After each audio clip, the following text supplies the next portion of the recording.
La défaite du Sud lors de la guerre civile américaine a laissé les décideurs de la région face à un énorme problème de main-d'œuvre. Des millions d'hectares de plantations du Sud dépendaient du travail des esclaves. Et maintenant, des millions d'Africains avaient été libérés par le 13e amendement abolissant l'esclavage. Les propriétaires de plantations craignaient que ces anciens esclaves ne cherchent à se venger. Pourquoi les Africains autrefois esclaves accepteraient-ils la suprématie blanche, alors qu'ils étaient désormais libres? Après des siècles d'ivresse darwiniste sociale, les Blancs du Sud détestaient l'idée d'une indépendance noire, et d'une société libre sans hiérarchie raciale. Les propriétaires de plantations étaient terrifiés à l'idée que ces anciens esclaves ne puissent être contrôlés sans les horreurs de l'esclavage. Plus importante encore, qui se chargerait des plantations et des récoltes, exigeantes en main-d'œuvre, qui maintiendrait la plantation comme principale machine à générer des revenus aux États-Unis? L'argent ne pouvait certainement pas pourrir dans le sol. Les réponses à toutes ces questions arrivèrent rapidement sous la forme des codes noirs. Ceux-ci furent promulgués pour la première fois, dans le Mississippi et en Caroline du Sud en 1865, un an seulement après la fin de la guerre civile.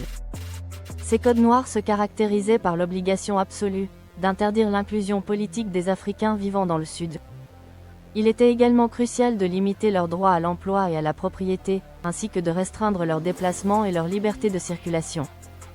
Les Noirs, sans preuve d'emploi, pouvaient être emprisonnés, une tactique particulièrement efficace pour criminaliser la population noire du pays, et la renvoyer au travail forcé.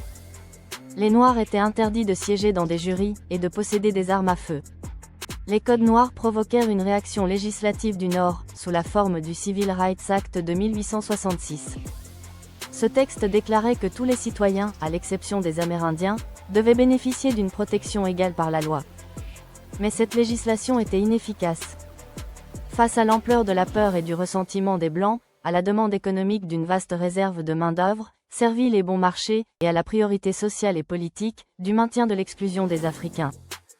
Sans réforme agraire, et sans engagement à long terme garantissant aux Africains la pleine citoyenneté, l'éducation et l'autonomie, l'esclavage a perduré, institutionnalisant l'inégalité raciale, entretenue par la ségrégation, la privation des droits civiques, et la coercition économique.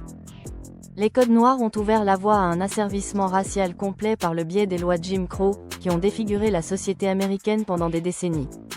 Plus importante encore, les codes noirs ont poursuivi la déshumanisation des Africains, renforcé la hiérarchie raciale du pays, et normalisé l'exclusion raciale dans tous les aspects de la vie américaine.